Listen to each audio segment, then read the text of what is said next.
تفسیر علم نشرہ میں آپ نے یہ حدیث لکھی ہے کہ جو حضور کی آل کی تعظیم کے لیے کھڑا نہ اللہ اس کو لا علاج بیماری میں مبتلا فرما دے گا۔ یہ ان لوگوں کا حال تھا۔ امام اہل سنت کی کیفیت یہ تھی، عید کی نماز پڑھ کر کبھی اپنے ماں باپ کو پہلے سلام نہ کیا، بلکہ سیدوں کو ڈھونڈتے تھے، پہلے ان کو سلام کر کے عید کی مبارکباد پیش کرتے تھے، اس کے بعد اپنے ماں باپ کو عید کی مبارکباد پیش کرتے تھے۔ ایسا عاشق رسول ہمارے درمیان تھا۔ اللہ اکبر، ہاں کیا بلکہ ہے، اللہ اکبر۔ اور ان کے عشق نے ان کو بہت بلند کر دیا، اتنا بلند کیا کہ آج ان کا نام سنیت کی پہچان بن گیا۔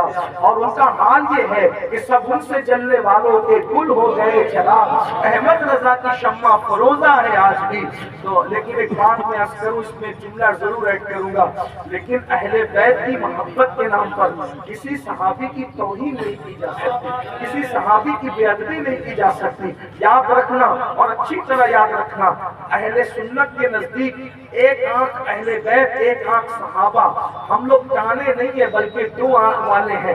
اور ایک دامن، ایک ہاتھ میں اہل بیت کا دامن، ایک ہاتھ میں صحابہ کا دامن، ہم لوگ لونجے نہیں ہیں بلکہ دو ہاتھ والے ہیں۔ اور میرے امام کہتے ہیں جن کی دو آنکھیں اور دو ہاتھ سلامت ہے پھر ان کا بیڑا بھی پار ہے۔ کہتے ہیں اہل سنت کا ہے بیڑا پار، اصحاب حضور نجم ہے اور ناؤ ہے، اطرت رسول اللہ کی۔ کچھ لوگ ہم سے یہ کہتے ہیں کہ تم لوگ سید ہو کر سیادت کو رسوا کرتے ہو اور فلاں کی تعریف کرتے ہو اور فلاں کی تعریف کرتے ہو اور صحابہ کو پیش کرتے ہو۔ ہم کہتے ہیں ہم پابند ہیں اپنے باپ داداؤں کے، ہم جلسوں کے ماحول کے پابند نہیں، ہم لفافے کے وزنی اور ہلکے ہونے کے پابند نہیں، ہم لوگوں کی خوشی اور غم کے پابند نہیں، ہم اپنے اسلاف کے پابند ہیں۔ میں بس اتنا جاننا چاہتا ہوں، جن کو رسول اللہ نے معاف کر دیا، لا تثریب علیکم اليوم فرما کر، جس کو حضور معاف کر دیں، امتی کا حق بنتا ہے کہ وہ ان کا حساب کتاب کرے گا۔ جن کو استنجا کی سنتیں نہیں پتا وہ صحابہ کا حساب کریں گے۔ اللہ اکبر۔ اور ایک بات میں آپ سے ضرور کرنا چاہتا ہوں، پورا جس کو لگے وہ دو روٹی گھر جا کے زیادہ کھائیں، لیکن بات ہمیں آپ کی رضا کی نہیں اللہ کی رضا کی ہے۔ ایک بات اچھی طرح یاد رکھنا، جو اشارے کنائے میں صحابہ کی گستاخی کرے گا نہ اس کا فرض قبول کیا جائے گا نہ اس کا نفل قبول کیا جائے گا۔ اس کو اچھی طرح یاد رکھیے گا اور یہ بھی یاد رکھیے گا، آقا نے جس کو معاف کر دیا ہے ہم اس کے بارے میں کچھ نہیں کہہ سکتے۔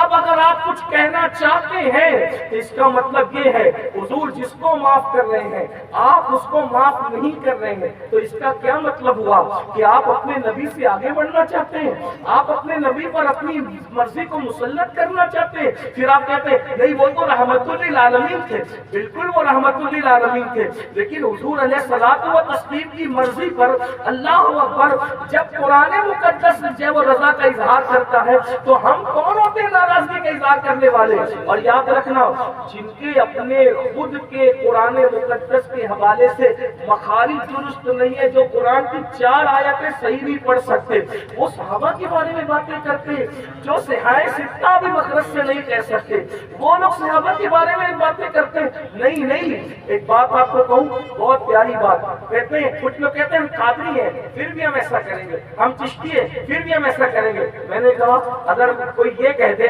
کہ غوث پاک کے مرید تو بگڑ گئے تھے، غوث پاک کے مرید تو بگڑ گئے تھے، تو یہ علماء بھی میرا ساتھ نہیں دیں گے اور آپ بھی میرا ساتھ نہیں دیں گے، اور ویسے مجھے یہ کہنا بھی نہیں ہے کیونکہ میں تو کٹر اور متعصب قسم کا قادری ہوں، ہم تو قادری ایسے ہیں الحمدللہ۔ لیکن ایک بات آپ سے کہتا ہوں، اگر کوئی کہے بفرض محال اگر کوئی کہے کہ غوث پاک کے مرید بگڑ گئے تھے، آپ کہیں گے یہ نہیں ہو سکتا، کیوں نہیں ہو سکتا؟ کیونکہ غوث پاک نے فرمایا میں میرے مریدوں کو توبہ کے بغیر مرنے نہیں دیتا۔ توجہ فرمائے، غوث پاک کہہ رہے میں میرے مریدوں کو توبہ کے بغیر مرنے نہیں دیتا، یعنی جو بھی میرا مرید ہوگا اس کو میری نسبت کی وجہ سے توبہ کی توفیق ہوگی۔ ارے نادان، جب پیروں کے پیر بڑے پیر غوث پاک کا مرید بغیر توبہ کے نہیں مرتا تو رسول اللہ کے مریدین بغیر توبہ کے دنیا سے کیسے جا سکتے ہیں؟ تمہیں غوث پاک کے فیضان پر یقین ہے، رسول اللہ کے فیضان پر یقین نہیں ہے۔ پھر اس کے بعد اگر کہتے ہیں کہ ہم چشتی ہیں تو غریب نواز سرکار نے غریب نواز سرکار کے بارے میں بابا قطب کہتے ہیں کہ اکثر غریب نواز آنکھیں بند کر کے بیٹھتے تھے اور جس دن آنکھ کھول کر جس پر نظر ڈالتے تھے اس کو ولی بنا دیتے تھے۔ نادان، جب غریب نواز کی نگاہ میں یہ فیضان ہے تو ان کے نانا محمد الرسول اللہ کی نگاہ اس لیے منہ کھولنے سے پہلے وہ سوچا کر. تو اہل البیت کی محبت ہم کو سکھانے کا. اور تیسری بات اور آخری بات فرمایا اپنی اولاد کو قرآن کی تعلیم قرآن عام کرو. قرآن سکھاؤ اولاد کو. بلکہ قرآن کی تعلیم تو دور کی بات, ہمیں تو قرآن پڑھنا بھی نہیں. کتنا بڑا رونا ہے کہ 60 سے 70% مسلمان ہیں جسے قرآن پڑھنا نہیں ہے. صوفیہ فرماتے ہیں جنہوں نے دنیا میں قرآن پڑھنا نہیں سیکھا, جب وہ قیامت کے دن اٹھیں گے تو اندھے اٹھیں گے, ان کی آنکھیں نہیں ہوگی, وہ اندھے اٹھیں گے. کتنی خراب بات ہے, سوچیے کتنی بری بات ہے. قرآن نہیں پڑھنا جان رہے ہو, قرآن پڑھو. کمپیوٹر سیکھتے ہو, موبائل سیکھتے ہو, تجارت کرنا سیکھتے ہو, سب سیکھتے ہو. قرآن سیکھنے میں کیا لگتا ہے؟ 3 مہینے اگر کسی اچھے حافظ قرآن کے ساتھ بیٹھ جاؤ, 5 پارے صحیح سے پڑھا دے تو 25 پارے تم خود ہی سے پڑھ سکتے. اس لیے قرآن پڑھنا سیکھو اور اپنی اولاد کو اتنا علم سکھاؤ جتنا علم ایک مسلمان کو سیکھنا فرض ہے. جتنا علم ایک مسلمان کے لیے سیکھنا فرض ہے. نکاح کب تک قائم رہے گا, کیا کہیں گے تو طلاق ہو جائے گی, ایمان کیا ہے, کفر کیا ہے, یہ ساری چیزیں ہمارے چھوٹے چھوٹے بچوں کو بھی آنا چاہیے. اتنا علم سکھاؤ کہ جتنا فرض ہے. کیا فرض ہے؟ امام اہل سنت نے فتاوی رضویہ شریف میں اس کی پوری فہرست بتا دی ہے ہمیں کہ کتنا علم ایک مسلمان کے لیے فرض ہے. اتنا ہر مسلمان کے بچے کو علم ہونا چاہیے کہ اگر نماز کا وقت ہو جائے تو ہمارا ہر بچہ امامت کر سکے, مصلی پہ کھڑا ہو سکے. لیکن اب تو حالات یہ ہے کہ نکاح کی تقریب میں اگر کلمہ پڑھاؤ تو میں تو یہ کرتا ہوں کہ مائک اپنے ہاتھ میں لے کے دولہا کو بغیر مائک کے پڑھاتا ہوں, کیونکہ مجھے لگتا ہے کہ ہزاروں کے مجمع میں اس کو مائک دوں گا تو یہ اپنے باپ کی اور اپنے خاندان کی بے عزتی کر بیٹھے گا, کیونکہ اس کو کلمہ پڑھنا نہیں آئے گا. تو میں مائک اپنے منہ کے قریب کرتا ہوں, اس کو بغیر مائک کے رکھتا ہوں, کیونکہ نکاح کے وقت ان کو صحیح کلمہ پڑھنا نہیں آتا. میں سوچتا ہوں حیرت کی بات ہے, ہنسنے کی بات ہے, کتنے افسوس کی بات ہے جو شادی کے خوشی کے موقع پر قاضی کے پڑھانے سے کلمہ نہ پڑھ سکے. ذرا توجہ کریں, آپ غور فرمائیں, جو شادی میں خوشی کے موقع پر قاضی کے پڑھانے سے کلمہ نہ پڑھ سکے وہ موت کی تکلیف کی شدت میں کیا کلمہ پڑھ سکے گا؟ اندازہ تو فرمائے کیا حالات ہے. تو اس لیے اپنے بچوں کو سب سکھایا, دین سکھائیے. اور جو مدرسے, جو علماء دین کی خدمت کر رہے ہیں, علم کی خدمت کر رہے ہیں, تعلیم کی خدمت کر رہے ہیں, ان کا ساتھ دو, ان کی مدد کرو. اور اللہ اکبر, رسومات پر پیسے خرچ کرنے کی بجائے دینی اداروں پر پیسے خرچ کرو. میں لوگوں کو یہ بات کہتا ہوں, کاش حضرت شاہ جہاں کو کوئی یہ مشورہ دیتا کہ ممتاز کے نام پر تاج محل بنانے کی بجائے ایک ممتاز یونیورسٹی بنا دیتے تو قوم کا بھی فائدہ ہو جاتا, ممتاز کا نام بھی قیامت تک زندہ رہتا. تو جو غلطیاں آپ کے باپ داداؤں نے کی ہے نا وہ آپ نہ کریں. میں نے کل کی مجلس میں بھی یہ بات کہی کہ 2 کروڑ کا مسجد کا مینار تعمیر مت کرو, وہ 2 کروڑ کا اچھا ادارہ تعمیر کرو, اچھا اسکول تعمیر کرو, اچھا مدرسہ تعمیر کرو. اور علماء اور سادات یہاں موجود ہیں, اگر غلطی کروں گا تو یہ ابھی اصلاح کر لیں گے, میں انشاءاللہ اپنی بات سے رجوع ہو جاؤں گا. آپ کو یہ بھی کہتا ہوں ابا کا انتقال ہو جائے تو مسجد میں قرآن شریف مت دو, اس لیے کہ مسجد میں قرآن شریف 8-10 کافی ہے پڑھنے کے لیے. تھپی لگی ہے, ہماری مسجد میں بھی لگی ہوئی ہے, اور ہر سال جو اس کے لیے کوئی نہ کوئی کباڑ خریدنا پڑتا ہے یا اس کو کہیں سجا کے رکھنا پڑتا ہے, اور وہ قرآن استعمال میں نہیں آتے. 8-10 قرآن کافی ہے. ایک کام کیے کیوں نہیں کرتے کہ ابا کے نام پر مسجد میں قرآن رکھنے کی بجائے کسی بچے کی فیس کیوں نہیں بھر دیتے اصالِ ثواب کے لیے؟ ابا کے نام پر اس کو کتاب کیوں نہیں دیتے تھے اصالِ ثواب کے لیے؟ ابا کے اصالِ ثواب کے لیے اس کو کاپیاں خرید کے کیوں نہیں دے دیتے؟ ابا کے اصالِ ثواب کے لیے اس کو قلم خرید کے کیوں نہیں دے سکتے؟ صرف ایک سبق سنانے کے لیے ایک بات میں کہنا چاہتا ہوں. آج ہر بندہ کیا کہتا ہے, میرے ابا کا انتقال ہو گیا, حضرت میں کنواں کھودواؤں گا, بورنگ کھودواؤں گا. کیوں؟ کیا رسول اللہ نے فرمایا کہ کنواں کھودواؤ. ایک بات میں صرف کہنا چاہتا ہوں, دیکھیے علم ہے, اور صرف سبق سنانے کے لیے علماء کے درمیان پیش کر رہا ہوں. غلطی کروں گا تو یہ اصلاح کر دیں. میں اپنی بات واپس لے لوں گا. یہ میرا اپنا نظریہ میں آپ کے سامنے حدیث کی روشنی میں پیش کر رہا ہوں. اللہ کے رسول سے حضرت سعد نے پوچھا تھا کہ یا رسول اللہ میری ماں کا انتقال ہو گیا, میں کیا کروں کہ ان کو ایصال ثواب کروں؟ تو آقا نے فرمایا کنواں کھودوا دو. آج سب لوگ کہتے ہیں کہ کنواں ہی کھودوا, بورنگ ہی کھودوا, کیونکہ حضور نے فرمایا. میرے بھائی کنواں کھودوانے کی بات حضور نے نہیں کی. دراصل اگر آپ اس کا بیک گراؤنڈ دیکھیں گے تو پتا چلے گا اس دن جس دن حضرت سعد نے پوچھا تھا ماں کو ایصال ثواب کس کا کروں, تو اس دن مدینے والوں کو پانی کی سخت ضرورت تھی. اس لیے آقا نے فرمایا کہ کنواں کھودوا دو. آقا علیہ السلام نے کنویں کو فوکس نہیں کیا, لوگوں کی ضرورت کو فوکس کیا. تو اس وقت کنویں کی ضرورت تھی, اور آج مسلمانوں کو ایجوکیشن کی ضرورت ہے, آج مسلمانوں کو قلم کی ضرورت ہے, آج مسلمانوں کو اچھے اداروں کی ضرورت ہے. جب یہ بات کہی جاتی ہے تو کچھ لوگ حقارت سے کہتے ہیں یہ مولوی لوگ اپنی سیٹنگ کرتے ہیں سب. میں کہتا ہوں حیرت کی بات یہ, مولوی کس کے لیے کرتا ہے؟ مولوی کس کے لیے؟ اپنے لیے کرتا ہے. آپ بتائیں اپنے لیے کرتا ہے. یہ جو ادارے بنائے علماء نے کہ یہ خبروں میں اپنے سینے پہ لے جائیں گے یا چھوڑ کر کے جائیں گے؟ علامہ سید نعیم الدین مراد آبادی نے جو ادارہ بنایا وہ ساتھ لے گئے یا رکھ کر کے گئے؟ یہ تو سارے ادارے زمین پر ہوتے ہیں نا. آپ جو بنا رہے حافظ ملت نے بنایا, لے کر کے گئے یا چھوڑ کر کے گئے؟ آج یہ علماء بات یاد رکھنا, مدارس کے دشمنوں, اگر یہ مدرسے ختم ہو جائیں گے تو تمہیں اچھے امام نہیں مل سکتے. اور دیکھ لو وہاں جہاں مدرسوں کی اہمیت نہیں ہے وہاں جمعہ پڑھانے کی صلاحیت والے امام موجود ہیں. آپ کیا سمجھتے علماء کی قدر کرو, علماء کو تم دو کوڑی کا مولوی کہہ کر کے اس کو ذلیل کرتے. یہ بھی ایک بہت بڑا فتنہ ہے کہ قوم کو علماء سے دور کرو, اس لیے کہ جس دن علماء سے قوم کو دور کر دیا جائے گا اس دن ان کا ایمان چھیننا آسان ہو جائے گا. یہ بھی بہت بڑی سازش ہے.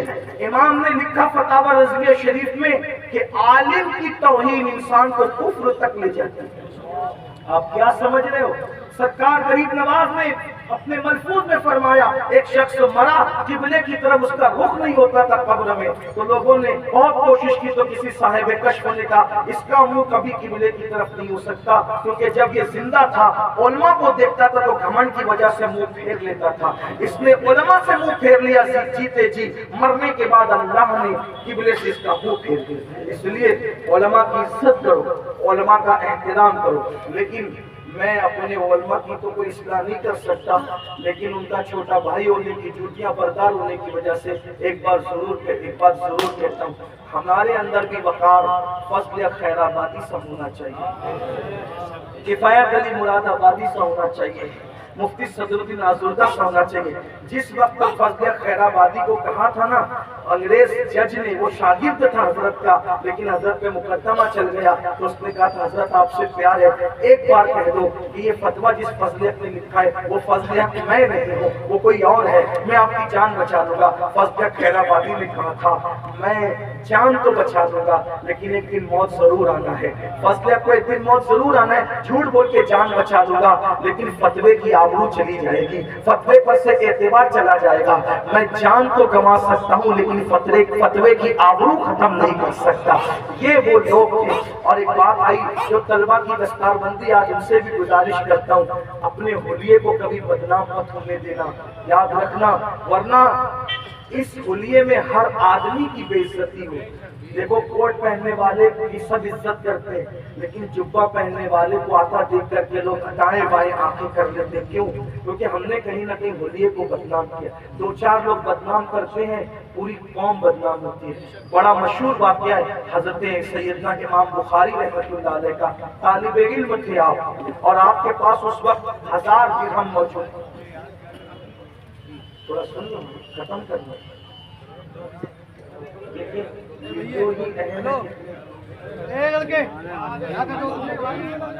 یعنی کہ جو لوگ جلسے میں اپنے علماء اور اپنے بزرگوں کی بات نہ مانیں وہ گھر جا کر کے کیا بات مانیں گے. سوچیں یہ بات کتنے افسوس کی ہے نا. ایک بار اللہ کے رسول نے منبر پہ بیٹھے ہوئے فرمایا صحابہ سے کہ بیٹھ جاؤ. عبداللہ ابن مسعود مسجد کے اندر آ رہے تھے, آپ دروازے پہ ہی بیٹھے. لوگوں نے کہا آپ دروازے پہ بیٹھے, کا مجھے اس سے کوئی مطلب نہیں, میں کہاں بیٹھا, میرے محبوب نے فرما دیا میں بیٹھا. علماء نائبین رسول مانتے ہو، پھر اس کے بعد بھی آپ کیا کرتے ہیں؟ اللہ رحم فرمائے۔ اور بات ختم کر رہا ہوں۔ امام بخاری کا بچپنا طالب علمی کا دور، 1000 درہم ان کے گھر سے ان کو ملے تھے، آپ کو 1000 درہم لے کر چلے۔ تو وہ جو چور لوگ ہوتے ہیں نا، چور لوگ، جیسے آپ کہیں جائیں گے اور جو پاکٹ مار لوگ ہوتے ہیں وہ جیب کو دیکھ کر اندازہ کر لیتے ہیں کہ ہوگا کتنا، وہ جلدی وہ دھوکہ نہیں کھاتا۔ آدمی دیکھ کے اندازہ کر لیتے اس کے پاس کتنا ہوگا، تھیلی دیکھ کے اندازہ کر لیتے۔ تو چور لوگ بڑے ماہر، ہر آدمی اپنی فیلڈ میں ماہر ہوتا ہے، اس کو سمجھتا ہے سب کچھ۔ تو ایک چور نے ان کو دیکھا، لٹیرے ڈاکو نے، اور دیکھنے کے بعد اندازہ کہ اس بچے کے پاس 1000 درہم، بھائی وہ جو درہم تھے چھپائے تو جا سکتے ہی تھے۔ امام بخاری بچپنا تھا، کشتی میں بیٹھ گئے، وہ بھی کشتی میں بیٹھ گئے۔ جب کشتی بیچ دریا میں پہنچی تو پہنچنے کے بعد اس نے شور کیا، میرے 1000 درہم گم ہو گئے، گم ہو گئے۔ تو اس کو یہ لگا کہ بھائی سب کو چیک کیا جائے گا، بچوں کے پاس 1000 تو ہوتے نہیں ہیں، تو اسی کو چور ٹھہرایا جائے گا۔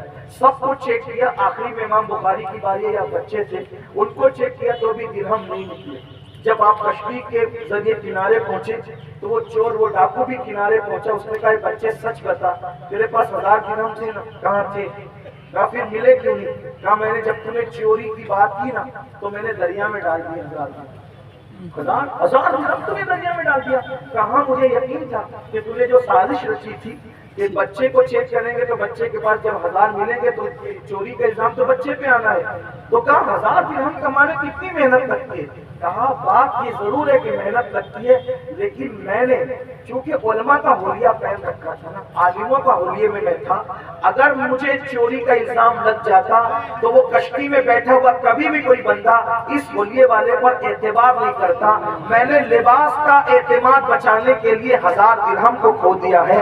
1000 درہم تو میں پھر کما سکتا ہوں، لیکن میں اگر آبرو چلی جاتی تو آبرو کب کماتا؟ تو علماء اپنا وقار مضبوط بنا کر کے رکھیں، ایسا نہیں کہ کوئی سیٹ صاحب کا اگر سسر بد مذہب ہو تو ہم اس کا جنازہ اس کے پریشر میں آ کر کے پڑھا دیں، نکاح پڑھا دیں۔ نہیں، یاد رکھنا اللہ کی عزت کی قسم، رزاق اللہ ہے، قادر مطلق ہے، اور عزت اس کے ہاتھ میں۔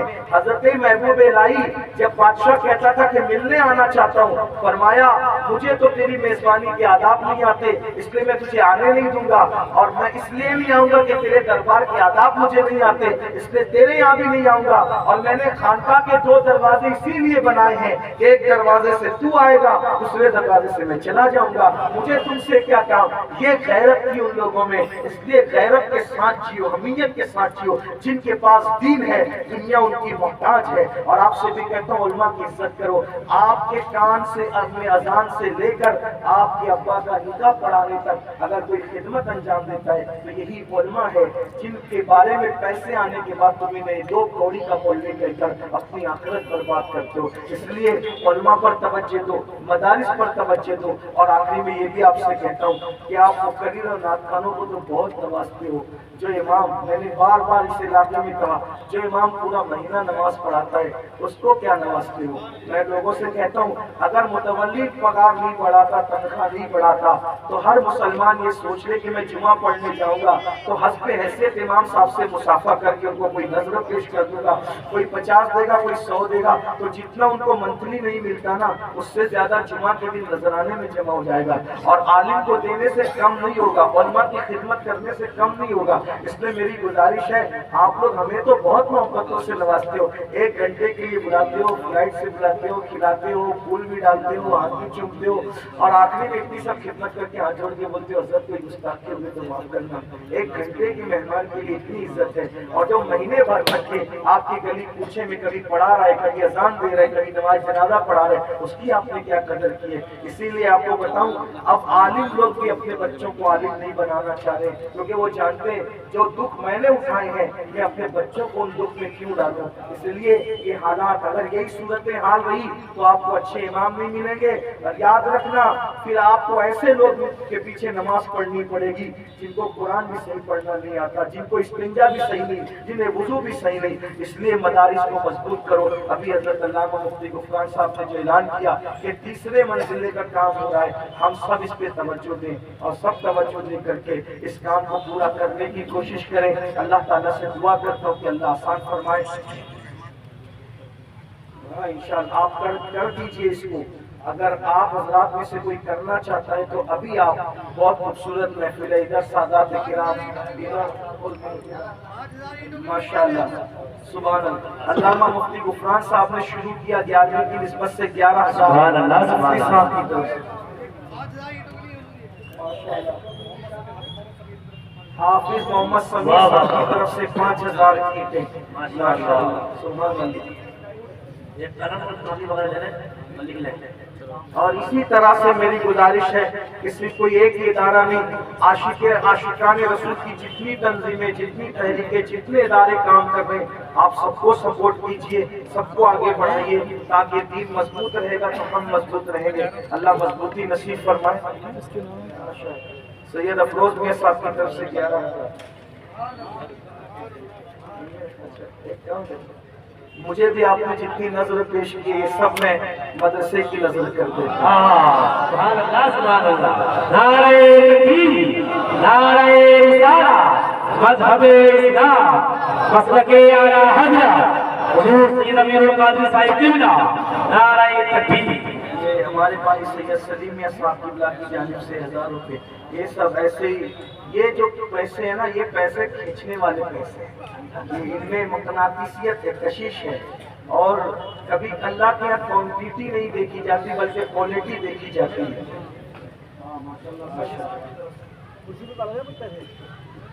بات آگے بڑھائیے. وہ جو لوگ دکھا رہے ہیں ماشاءاللہ خوشی کی بات یہ ہے آپ دیکھ رہے ہیں 2,000. ارے واہ، ایک کمرے میں محمد شان عالم ماشاءاللہ بہت اچھے نام لکھتے رہے. فوراً پھول مچانا ایک دم تیزی کے ساتھ لکھتے رہے. اور 11,000 روپے ماشاءاللہ ہمارے مولانا محمد غفران صاحب قبلہ نے. مولانا معراج صاحب بھی 11,000 انہوں نے دے. سب مولانا لوگ دے رہے ہیں کہ آپ پیچھے ہیں. سبحان اللہ سبحان اللہ. مولانا معراج صاحب نے 11,000 روپے، سید افروز میاں صاحب نے 11,000 روپے. ماشاءاللہ ہمارے علماء نواز رہے.